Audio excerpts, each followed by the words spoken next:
morning. What's up, Mike? What's going on? How you doing, Austin? All right, so the Abu Dhabi adventures continue. Yes. Tell us where you are. This is crazy. Like all this stuff. Okay. I was talking to him earlier, everybody, and it was like, it sounded like a harp in the background. It was like, you know. Where are you? Tell me about this place. Is amazing. So we are at the Emirati Palace, which was the original palace of the Sheikh Zayed family, right here in Abu Dhabi. Kind of the rulers or ruling class of Abu Dhabians, I guess. Emiratis. Yeah. Emiratis. That's what I'm looking for. And it's super interesting, like just on a couple of fronts. So now it's a hotel and a set of restaurants, and there's beachfront, and you can come here and you can have coffee or tea or lunch or dinner or whatever that looks like. And it's so great. It's How big is this place? Like, is it like football stadium big? Oh, bigger than that. So the land size of it is 53 football stadiums. That I do remember from the tour bus part. I couldn't even tell you what the square footage of this thing is. I should probably look it up. But it's big. That's for sure.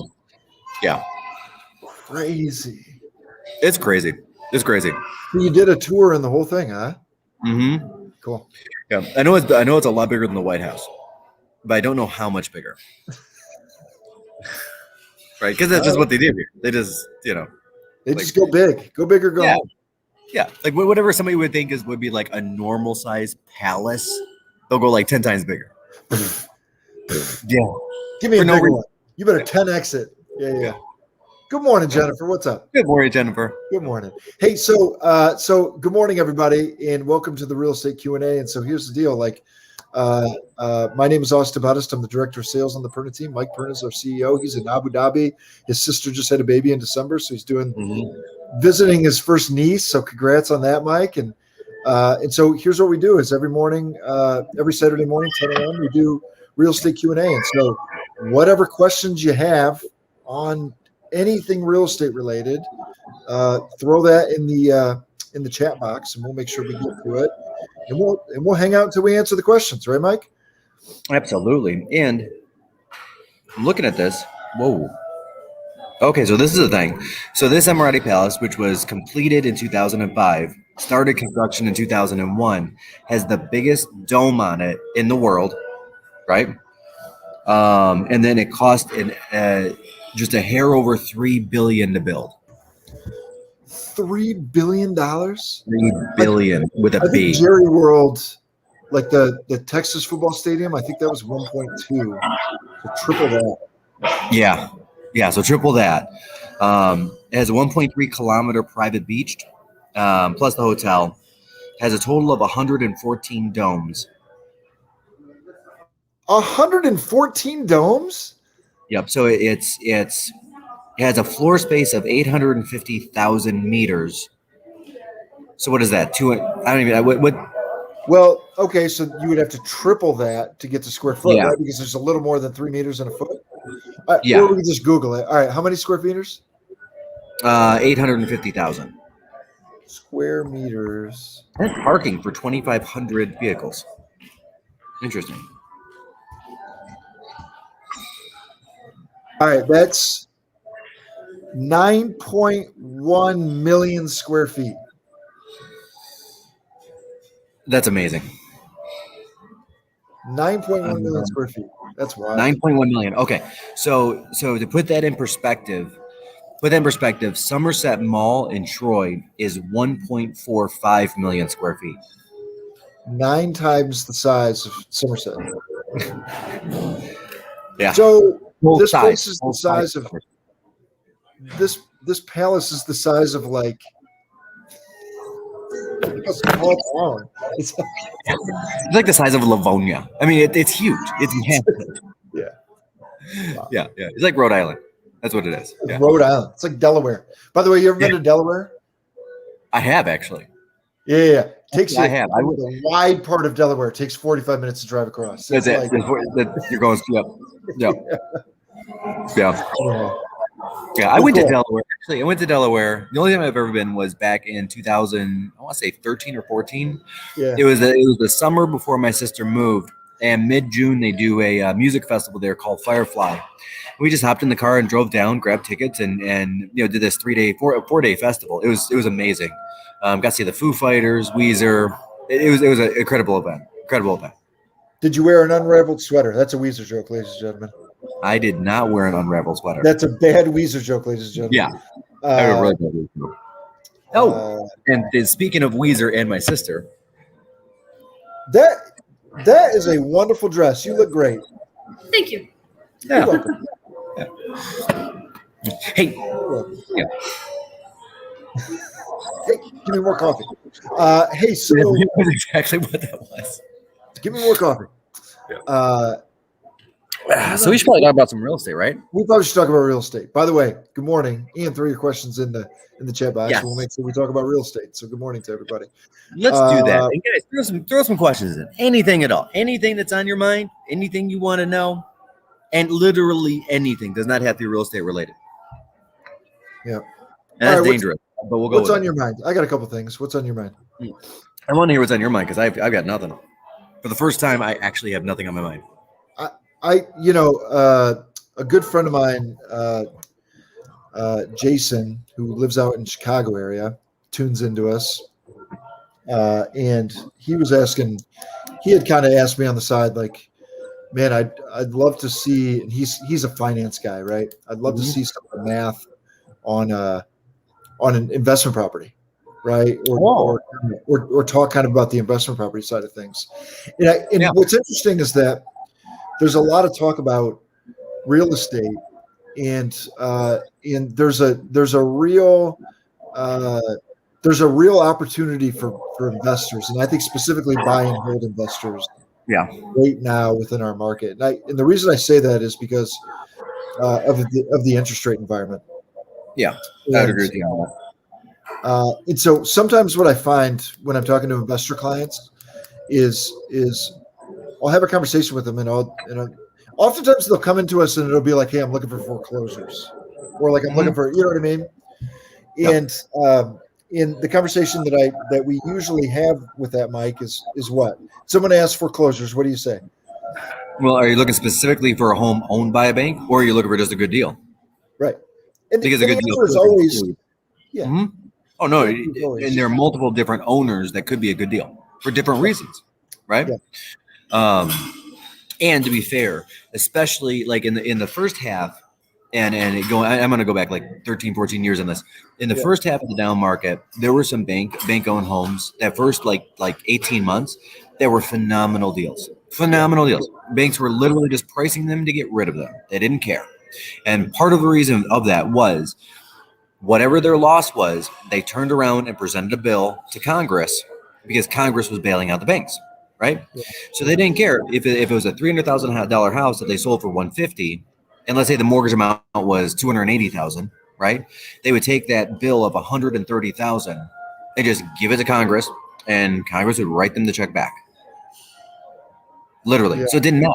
But then in the second half of the recession, it changed, right? The money supply from Congress started running out. And part of that had to do with some of the egregious bonuses that were being given to some of these CEOs. So, and I remember very specifically the CEO of Wells Fargo, the second year of the recession, got a $25 million bonus. Now, whether or not he deserved it, that's a matter of opinion for somebody. But whatever the board said you need to do to hit this bonus, he did it and he got the bonus, right? And which made news. Bank of America, their CEO got a rather large bonus. Countrywide, right before it went out of business, bonus their CEO like 18 million or whatever that was, just shy of 20. Yeah. And so then Congress started looking at that and saying, okay, well, time to pull back the funds a little bit, because if you can afford to give these kinds of bonuses out, not dissimilar to all the backlash the big three got when the CEOs took private planes to go ask for money. Right, not dissimilar. Yeah. It was an optics problem. But an optics issue. Yeah. But then the end result was Congress shut off the money flow, right? And all of a sudden, banks were like, "Shoot, we actually better try to get as much out of these investments as we can." Yeah. And then banks actually started flipping their own properties. Some banks spent millions of dollars, tens of millions of dollars pouring into these properties to put new kitchens in, to put granite counters in, to because a lot of them had damage and it had some destruction, or like cabinets were stolen in a lot of houses. That was a real thing. A lot of us probably Ripping out remember that. copper and stuff. Yeah, sure. Yeah. Yep, without copper. So all of a sudden, the really good bank-owned homes that you could buy and flip, they were just being sold at retail. Literally just being sold at retail. And that's a lot of where we're at today, where a lot of bank-owned homes are not great deals. And the two basic reasons for it are the banks are putting the money into a lot of them, or there are problems there that are bigger than people think, that have a 2 or a 3 time multiplier. So somebody could go into a home and take a look and even have a home inspector, and then it looks like there's a $5,000 mold issue, but it ends up being 20, right? Yeah. Yeah.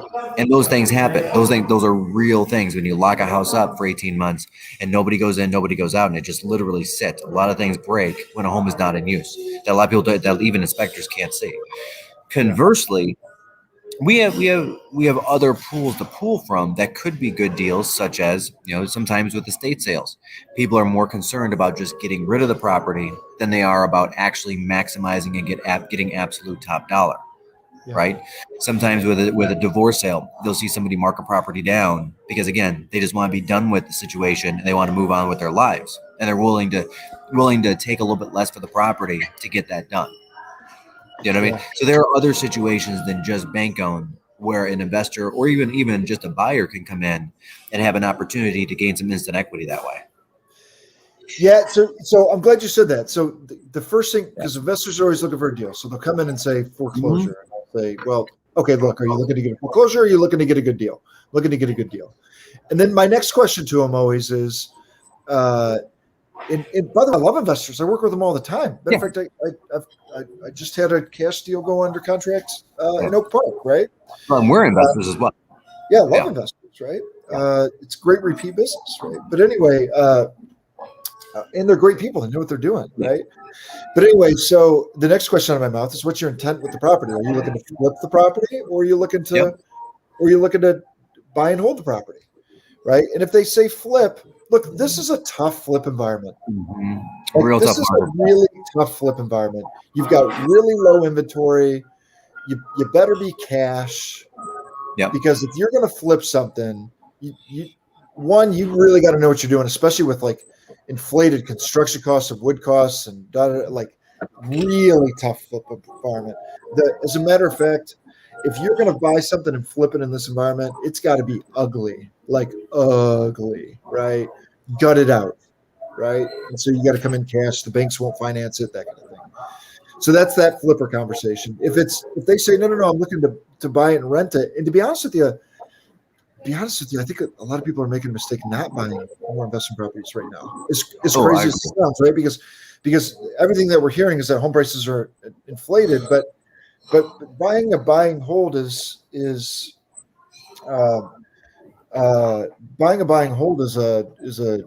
long-term play usually, right? It really is. It really is. And and when we're talking about a lot of this stuff, most of this, 80% of this conversation or more applies to just regular home buying and selling as well.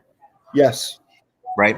So I don't want to alienate somebody that is, I'm considering just purchasing my own home or selling my own home. Right. Because a lot of this, and even the numbers themselves, is something I believe people should look at, because even your own property that you live in is still an investment property. Now, while you're living in it, it's a home. Sure. Right.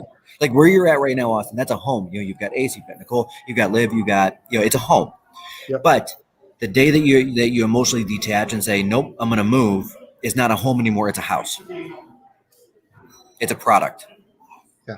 Right. And that investment, the return on investment is going to come with a lot of the same lines as like a buy and hold style investment. Right. Areas matter. Location matters. Updates matter. All of the same things that matter for the investor matters for the home buyer and then eventually home seller. It just happens that you're renting the property from yourself because you got to live somewhere. Yeah. Yeah. By the way, number one predictor of wealth in America. What is it, Mike? Home ownership. Home ownership. So if you don't own a home, this conversation is for you too. That's right. I'm having a side conversation about, or if you're looking to upgrade your home or get onto a lake, this conversation is also for you. And I'm just having a conversation with people that are thinking about investing, right? Yeah. So then somebody says, okay, I'm looking to buy and hold. And so here's your option. Would you rather So here, our market right now is a tale of two cities. I call it HGTV and not HGTV. But here's what I mean by that. If you walk into the home and it's HGTV, it's like to the nines, it's perfect. That home oftentimes is getting bid up, right? Yeah, It just is.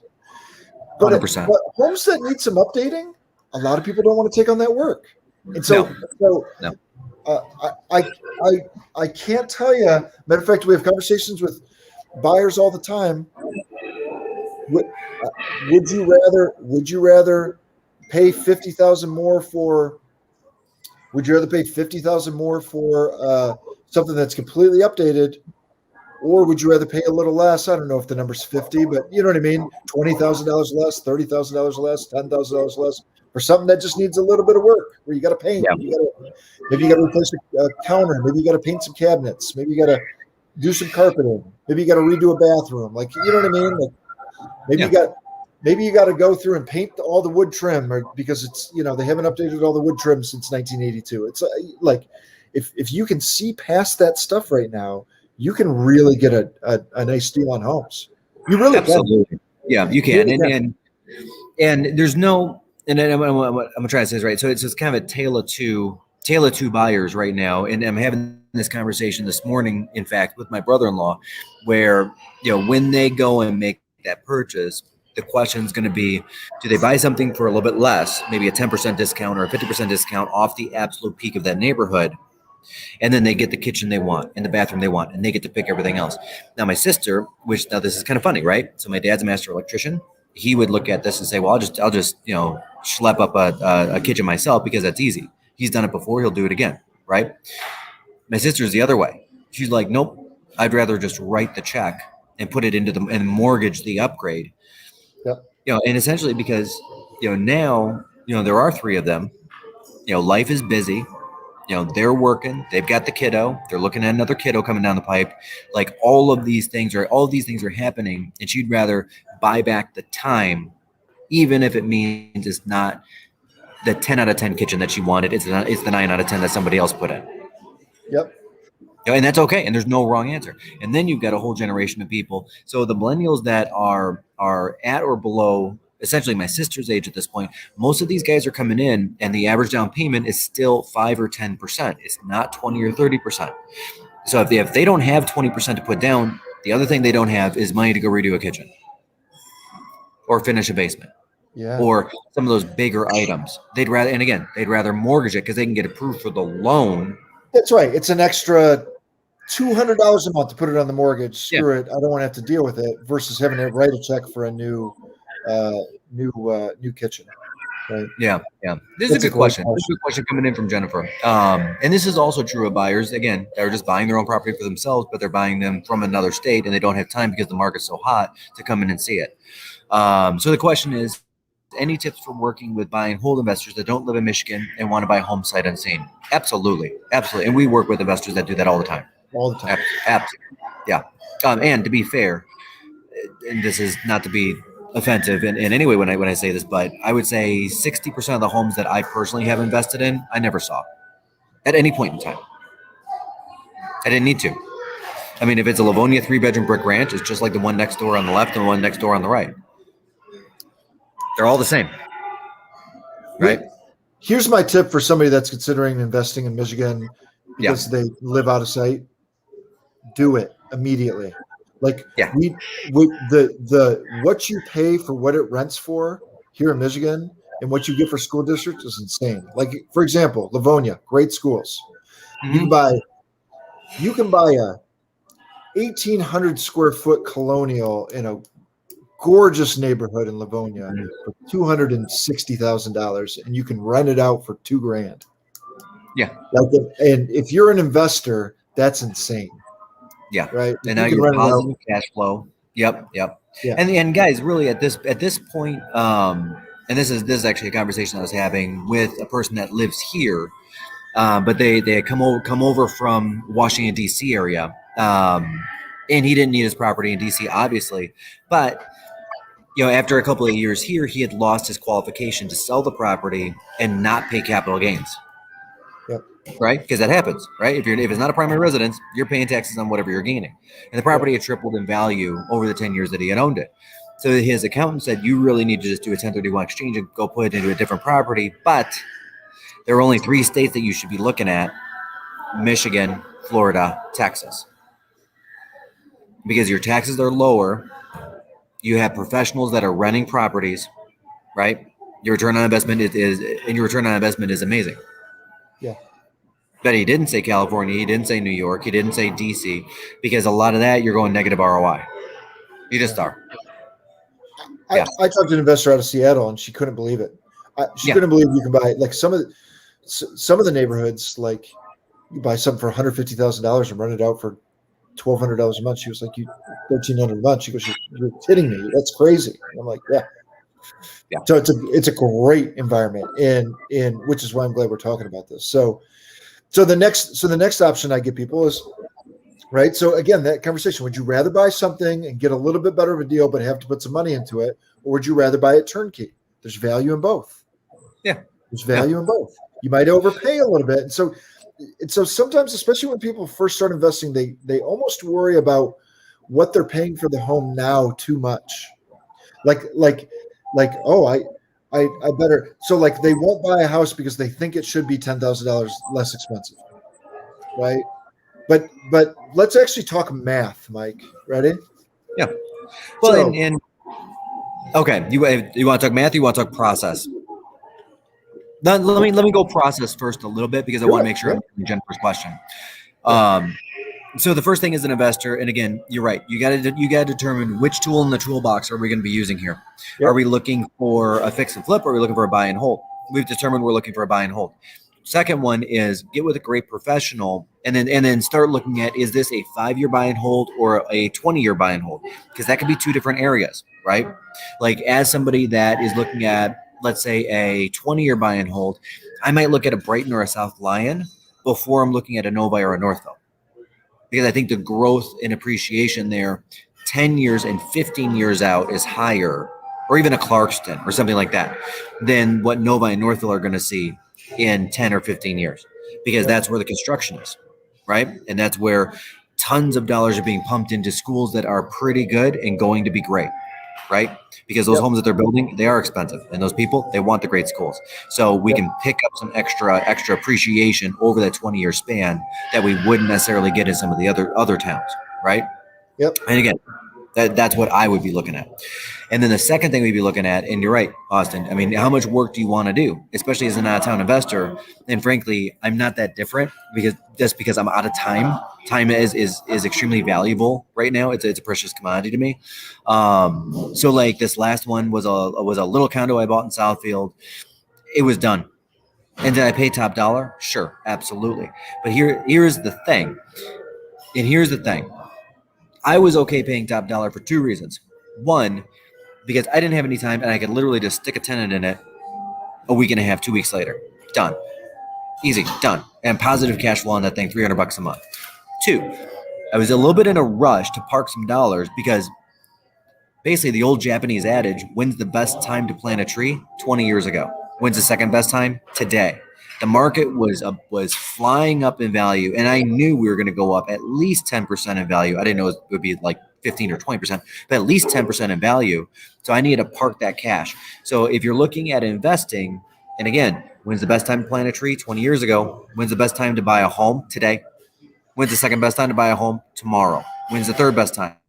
The day after that. And it just keeps on going down the road, because what I know about this market and this year is we still have 10% to go from this moment to the end of 2021 in inflation. So even if you buy a home at $300,000 and you don't actually rent it out, you still picked up 30 grand in equity. That's not the worst thing in the world either, right? And that little condo in Southfield, by the way, that I did buy 2 years ago, I paid, what did I pay? I paid 30. It was 34, and with closing costs and everything else, let's call it 36,000. I have another investor that is putting together an offer for me around 55,000. Yeah, 20 grand in 2 years. Come on, and it's been running out the entire time. And I positive cash flowed $9,600. it's crazy. I mean, 30 grand in 2 years. I'm picking up, right? Unbelievable. Yeah. And again, I just need to park the money somewhere. I wasn't sure what was going on with the stock market, and bonds aren't paying anything right now. And savings account is actually going down in value, not up in value every day. Yeah. Yeah. So process wise, you get with that local professional, and then you make sure you guys are in alignment on two things. One, what experience does that local professional have in investing? Right? Because if they're not an investor themselves, or they have not been actively working with investors in the last 5 years, because it's different than 12 or 13 years ago, I'd move on. Like, I would literally ask them. I would say, hey, are you an investor yourself? Great. Tell me about your portfolio and what you've done in the last 24 months. No, you're not. Okay. Do you work with investors? Great. How many transactions have you done, and of what type? And how many years have those investors been working with you? Yeah. Right. And then start leaning on that trusted professional to help guide you into those right properties and right areas based on your time and income goal, right? And also risk goal, because that's another side, right? Like, Detroit still has a high kickout rate. It just does. It just does. I'm not trying to be negative in any way. It just does. It just does. But I'll tell you what, Royal Oak's got a low kickout rate. But you're not going to make the spread in Royal Oak that you're going to make in Detroit either. So if you're more risk averse, which I am, which is, again, why I prefer like a Royal Oak or an Oak Park or a Ferndale or something like that. Am I going to make as much? No. But I'm also not going to have to touch that property every week. Yeah. I'm not going to have to call an attorney every couple months and be like, okay, we're doing this again. Because that's important, especially for an out-of-state investor. Yeah. So, yeah. Her next question, you see the next question? Yep. Does the approach differ based on low income versus higher income areas? I think it does. I think honestly it does. I think if we're looking high income, we're going again with option A, looking at areas that are more of an up and coming. And for me, if I'm going to hold a property for 20 years, I'm going to want an area that still has 50% or more growth to go as far as home construction or things like that, right? And again, like a South Lyon or a Brighton or even an outer Milford, Clarkston Independence, Lake Orion, Oxford.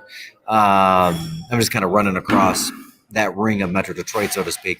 Like, those would be great locations. If again, you're looking for something where you're risk averse, part of the money that you're making is the 20-year appreciation, right? Having that asset paid off or paid extremely down. And then a lot of what you're looking for is the appreciation on the sell side when you go and retire. Yeah. Right. Now, that said, like, Redford is a great market. It's a great market. The kickout rate is, frankly, a lot higher than South Lyon, but it's not nearly as high as Detroit. Yep. Right. But you're making in between as well. You know, so if you have 5 rental properties, advantage, I think, in Detroit, Mike, we still have a lot of factory jobs. Mm-hmm. We have really stable employers. Like, we have mega companies that are stable employers that I think a lot of metro areas don't quite have what we have. And so even your quote unquote low income areas, a lot of those families are working factory jobs where they're making $18, $20 an hour and $15 an hour. It's good money. You know what I mean? Especially here because our cost of living is low. So anyway, so we've got some added. You're talking about risk and things like that, but we've got some added things there too. There they are. What are they doing? There's a baby in there. That's my brother-in-law, everybody. What's up, buddy? See ya. His name is James. He's British. He dresses better than I do. Oh, you dress pretty well, so.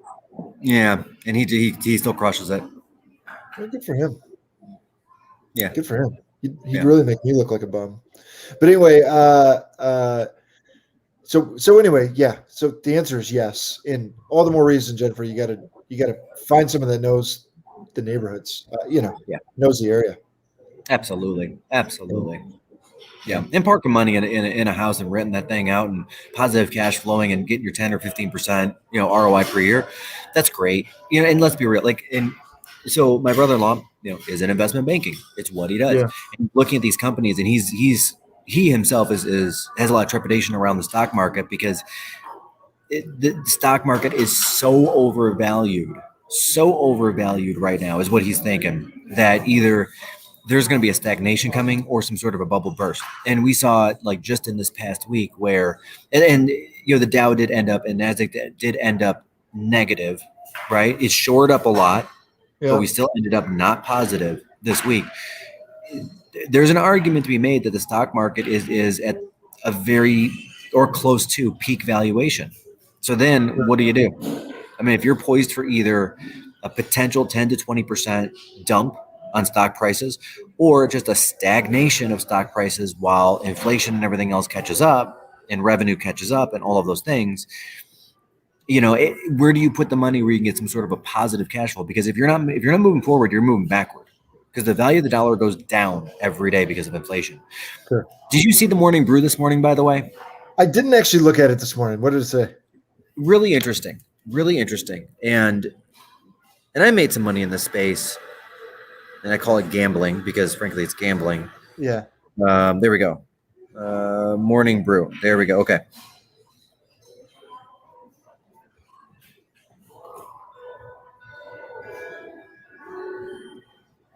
Oh, no. It was one from 2 days ago. I'm sorry. But it went through IPOs in 2020 and 2021 where they had made some monstrous move forwards. But we're talking like Snowflake, we're talking Airbnb, Compass, a couple of these other IPOs that had just shot like a rocket. But the average of those 10 IPOs that did the best are down in 2021, 37%. Huh. They flew up in valuation, then came right back down. Just crashed back down. Yeah, there were 10 of them that they had looked into. Yeah. It's a risk, guys. It's a risk. Yeah. Anyway, so we should probably do some numbers. Sorry for the derailment. I did totally derail that. We probably could do that. Well, so first and foremost, right? What I would say is, you've got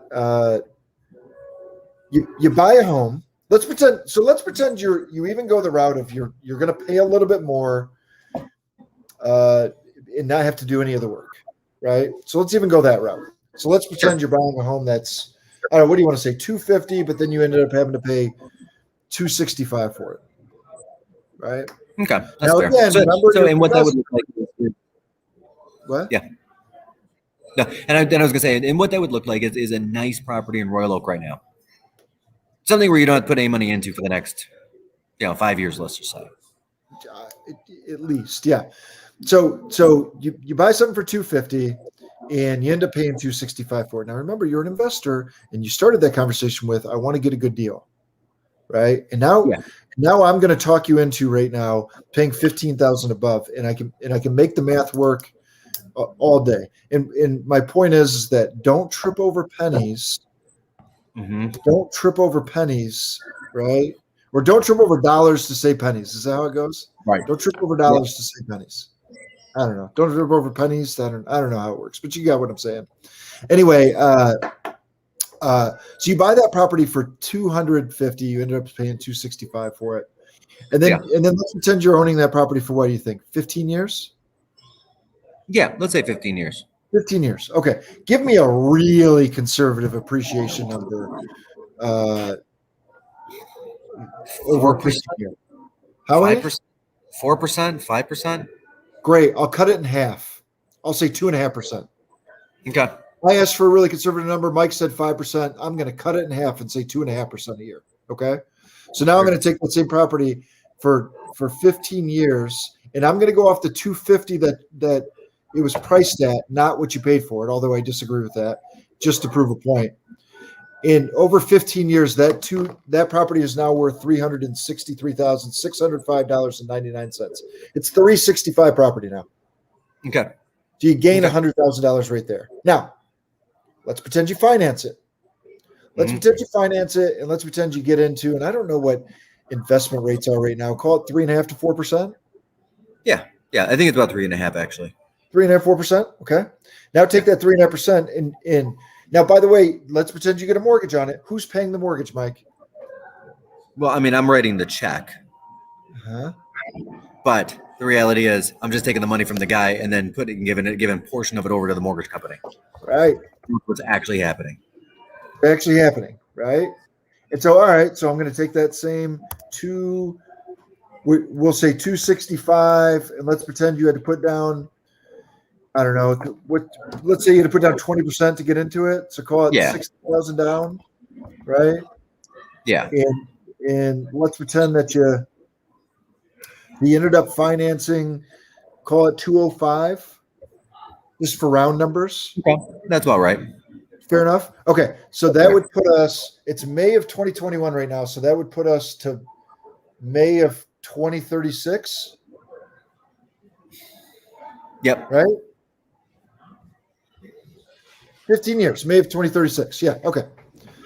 So May of 2036, you now owe, and by the way, the tenants are paying that mortgage for you. You don't pay that mortgage. Yep. The tenants pay that mortgage for you, right?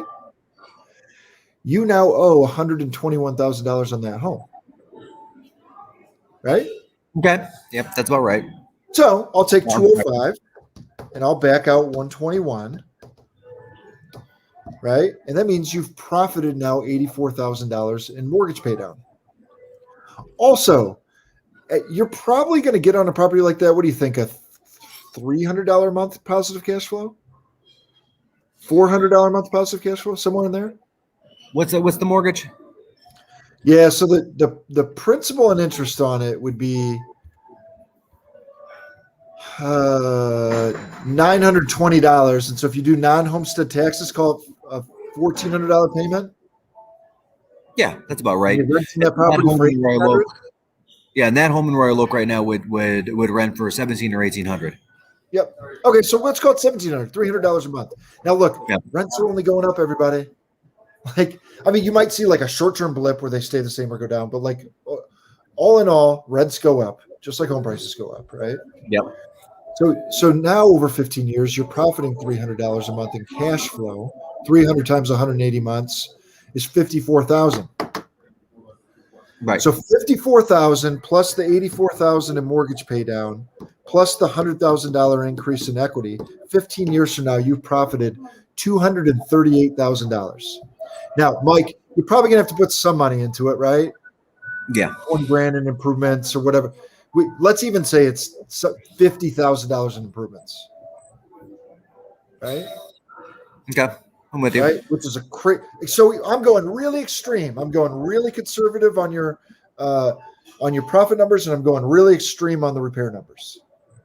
And that means you profit $188,000.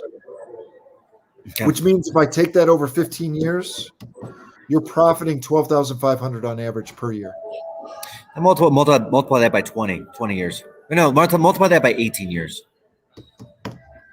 225,000. 225,000. So that gives a child a $50,000 a year, college fund. He's talking using an investment property as a strategy for a college fund. Yeah, and using investment properties as a strategy for college funds is both not new and, in my opinion, very smart. Yeah.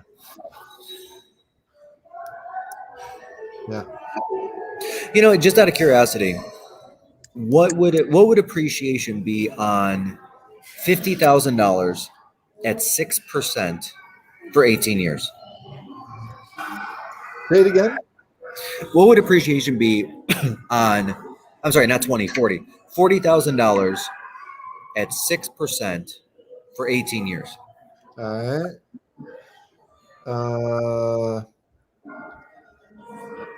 So that's 216 months. Yeah. 6% would be 117,400. Let's call it 117,500. Okay. 117,500. So the Michigan Education Trust averages a 6% return, and it's one of the top 5 trusts in the United States. It's one of the top 5 educational funds in the United States.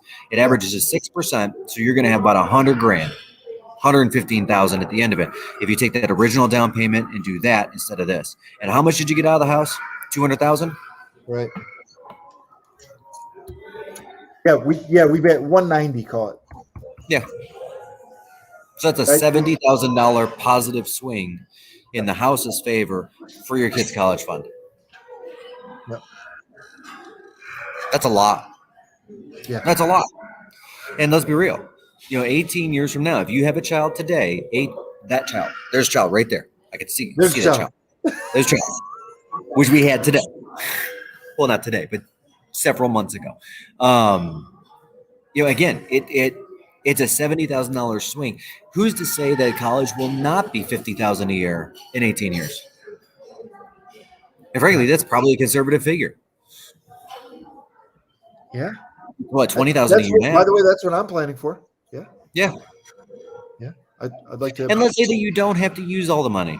Great. Now you got a $70,000 push that you can go towards helping with a kid's wedding or helping for a second degree, like a master's degree or something like that, or go towards the down payment for when, your child decides to go buy their first property. I mean, it's not a bad thing to over plan and have some extra dollars available. Yeah. The problem is not planning enough and not having those dollars available. Yeah. And that's where people run into problems. Yeah. Yep. Anyhow, so I know we're getting kind of nerdy here, but I always like to phrase things as what does it all really mean? Yeah. What money is all great and fine, but money is only good for the good money can do. Yeah. So what are we going to do with that $200,000? That's the question, right? That's kids' college funds. That's retirement funds. That's, let's be real. In this day and age, kids are growing up and they're not living. I mean, 200 years ago, the average person grew up, lived, and died within 4 miles of where they were born. Yep. That is not the way this goes right now, guys. And I can tell you that with absolute fact, like my own personal experience. I am sitting in Abu Dhabi. And the only reason why I'm here is because my sister is here. That's about as far away from Michigan as you can get. I would even argue with the Zoom work economy, it's only going to accelerate. Oh, it's only going to accelerate. It's only going to accelerate. So what that means is when retirement comes and Austin, you start having grandbabies, you're probably going to have to get on a plane to go see those grandbabies, right? That's money. Yeah. Because it's a lot different getting on a plane and going somewhere cost-wise than getting in your car and driving 20 miles. Yeah. You may want to go I picture a world. If my kids end up on different sides of the country or whatever, I picture a world where we're going to have to own a condo in both places. Yeah. You know what I mean? You can hear that. That's a baby. Baby. But anyway, so here's where I'm going with this, ready? Right now, people are saying, I don't want to, Mr. and Mrs. Investor, who doesn't, there you go, Amy, nerdy is good. Mr. and Mrs. Investor doesn't want to overpay for a property. But we just made the case that you overpaid by a property by $15,000 and still came out the other end $190,000 better. Yeah. Right. And that's assuming that the house isn't actually worth $265. Right. And so here's my point is you're calling in or we're having a conversation. You're saying, I only want to buy something that's a good deal. If you're going to own something for 10 years or 15 years, it's a good deal. Yeah. It's a good deal. Well, right? even okay. Let's just take this year. We're in the middle of May. We're going to see about a 10% appreciation this year. If we squander the next 7 months, 6.5 months, squander that time looking for this amazing deal that, to be honest, probably doesn't exist because once the amazing deal comes up, guess what? Everybody sees it and everybody starts bidding on it. This market, we will see a 10% appreciation from this day to the last day of the year. So that house that you're buying at $265, you're now paying $290. Yeah. That's just the reality of it. That's just our reality right now. So now you're paying $290, right? And now you've lost 7 months of rent at $300 a month. That's $2,100. You've lost that appreciation. Well, actually, you're paying it, right? So it's not okay, I'm not making a lot of money. And you're also losing everything you're paying down on the mortgage, which is another $2,100. You're actually out $30,000 if you're trying to get that absolute right deal, and by the end of the year you didn't find it. $30,000 of the $200,000. Yeah. Because whatever it is you're going to do with that money later on in life, that time didn't change. That time needle. If you're going to retire, you're going to retire, right? You got a kid to go into college, you're using this to leverage to pay for. Hey, that kid's going to go to college, and that needle's not going to move on those dates. Mm-hmm. Yeah. Yeah. So again, best time to plant a tree today. Today. Best time to buy an investment property now. Yeah. Now. Yeah. Actually, best time was a year. Second time is today. Yeah. Mike, I just thought of something, and I can't believe I've never articulated this before. But if you're a homeowner, and you've thought to yourself, man, I would love to cash out on this market, but I'm worried about where I got to go. I can't believe I haven't articulated this before, Mike. You're like watching like the wheels like grind in my head, like I'm knocking out the cobwebs, right? Here's how you win. You've got a beautiful home. It's ready to rock. You're going to get top dollar. Buy something that's a project. Buy something that you're going to put a little money into it, and you're going to win on both ends. You're going to win because you're selling top. You're going to win because you're getting it a little cheaper, and you're going to win because you get a lower interest rate. Yeah. Why haven't we talked about that? Anyway, honestly, I don't even know. I don't know. Yeah. Hey, you guys just watched me come up with a topic for a team meeting. That's right. That's right. Anyway, how much is usually required to put down an investment property? I don't know, 20, 30% typically? Yeah, 20 or 30, depending on which loan product you go with. I do know this. It's 20% and not 30%. The interest rate's about a half point higher right now. Yeah, okay. But so 20%, Amy, plus you're going to have some closing costs and prepaids. Yeah. And when I say prepaids, I mean, you got to basically a year of taxes. You got to reimburse the private sector. You got to fund your escrow account. You got to pay for a year up front of your homeowner's insurance. We call it prepaids. It's basically the passing of taxes from one homeowner to another, because you have to reimburse for taxes already paid, and you've got to pre-fund taxes coming up for your escrow account. But anyway, so I don't know. You're probably looking at closing costs and prepaids. I don't know. What do you think? Depending on the size of the home, another $5,000 or $6,000. Yeah, 2%. Yeah, I usually tell people to target 2% of the home value. Yeah, and then that number usually ends up being a little on the high side, and people are pleasantly surprised. Yeah. So 22%. Yeah, 22% is probably the number. Yeah. Yeah. And then even another way of saying that is on a. Sorry to interrupt you, Mike. You're good. I was gonna say, like, if you're sliding into home base with a 20% down payment, and you have that half a point higher interest rate, you only have that half point higher interest rate for 9 to 12 months, right? Because that property is going to go up in value, and you're paying it down. And even on that interest rate of a half a point, you're much better off just getting into the property, because the rent you're going to make, the $300 a month plus the $300 a month you're paying down the loan, that's $600 a month, that's $7,200. A half a point on 200 and whatever thousand. A half point does not. 205. We've been working off an example of 205. So I'll give you 3.5%. 205 is 920 plus your taxes and insurance. And if I go to 4%, that payment is 970, 980. Yeah, 980. That was a good. What did I say? I said 970, 980. Yeah, you nailed it. I'm actually really impressed. Yeah.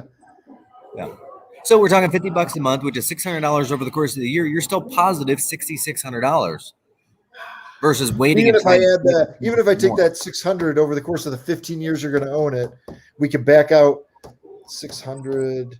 $9,000 years, $9,000. You know what I mean? Yeah. See what I mean? Like, you own this thing for 15 years. Like, even if you're overpaying, even if your interest rate's higher, even if we give really conservative numbers, you're coming out ahead $81,000 or $180,000 or whatever it is. Yep. So anyway, which is still better than, in my opinion, a more risky move at this juncture of the stock market. Big time. Yep. Big time. Now, by the way, it's look, I think you invest in both. I think they both serve their purpose, and I think Sure. and we're not financial advisors. We're real estate people, and this is how you build a portfolio. This is how you buy a property and hand it to your kid as their college fund 15 years, 18 years later. Right? Yeah. I keep looking over there just because there's a baby. Nice. Yeah. My niece is very distracting. It's a good thing. Yeah. How many domes did you say were in this palace? How many what? Domes were in the palace? What was it? 114 domes? Yeah. That sounds right. You know, I might slap that up. I'd say there's 115 domes in that right now.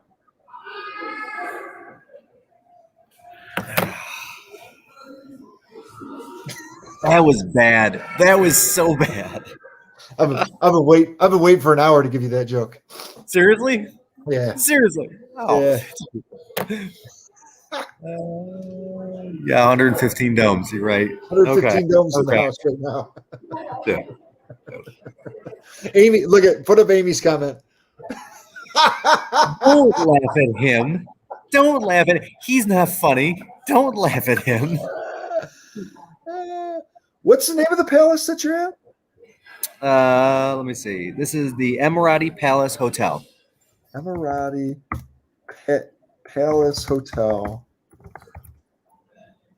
Okay, I just want to show some Google images because that's what the inside looks like. Let's see what the outside looks like. Oh, good gosh. Hold on, let me share the screen. Hold on. Yeah.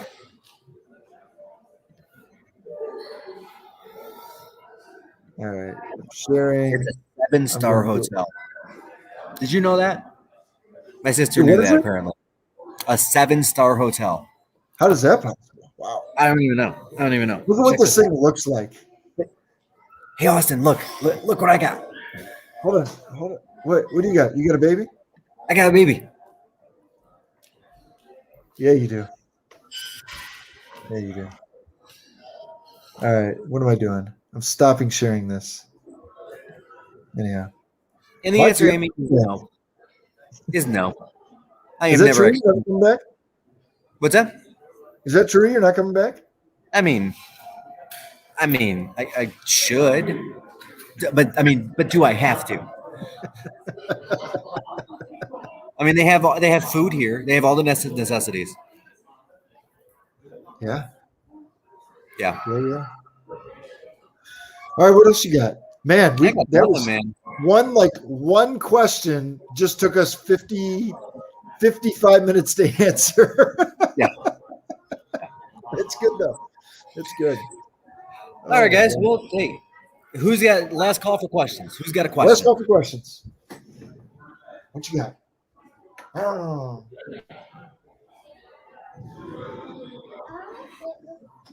You want to sit right here? We built a Lego helicopter this morning, a police helicopter. Can I show Mike? Yeah, you can show Mike. Look, it's got this giant spotlight on it. That's awesome. That is a great police helicopter. Ace, that's awesome. It has a big wheel like a power. Oh, a big propeller. Big propeller. Big propeller. Did you build that? You built that yourself, didn't you? Yeah, I did. That's awesome. He's really good. He likes to like skip ahead on the directions. We gotta slow it down. Oh, you get Ronnie Ahmad coming in. There we go. KW going public. How about this, Ronnie? I have no idea, but if they do, I'm buying. Yeah. To be honest, I think my understanding is they're exploring all the options right now, and that's definitely on the table. So don't be surprised. Yeah. Probably not this year, but don't be surprised. Yeah. Which one of us is she talking about? Me.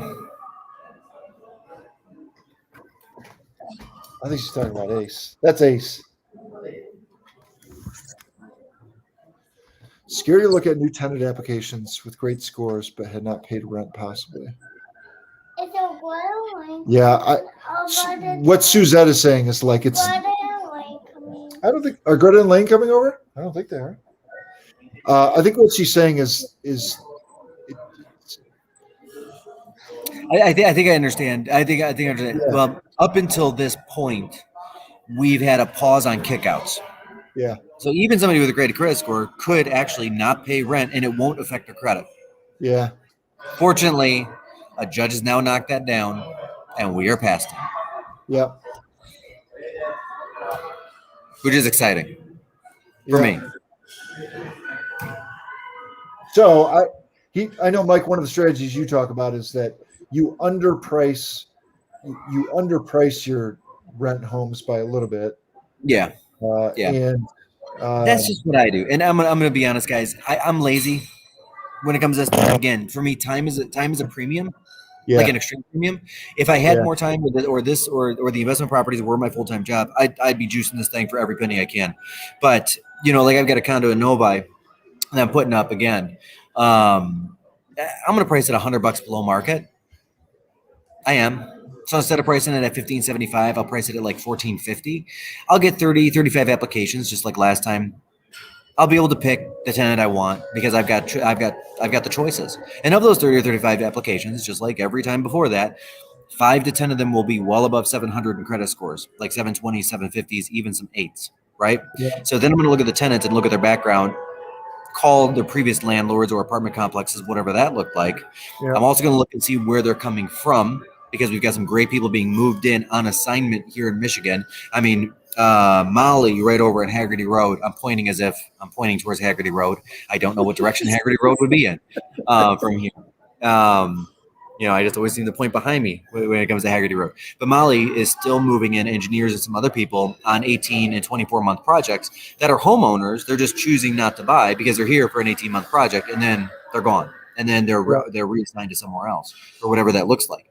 So that's a great way to go as well. If you underprice just a little bit, here's what I do know: the market will fix pricing. It always does. yeah. It always does. Yep. Yeah. Is what it is. Yeah. All right. Yeah. Anything else? Let's call it a day. Let's call it a day. Dude, I'm telling you right now, this is pretty awesome. No doubt. Yeah, it's cool. I'm gonna go walk around a little bit. Any other questions, guys? Anything we're missing for the day? Yeah, let's do it. Man, great job today. Can I end like this, Mike? Yeah. It's funny. We talk about a lot of things, and we talk like we covered a lot of topics around investment properties today, and we covered topics around what does that money do for you and your family, and we talked about home ownership being the number one predictor of wealth. We talked about using that money for college funds. We talked all those things, right? And that highlights a bigger thing.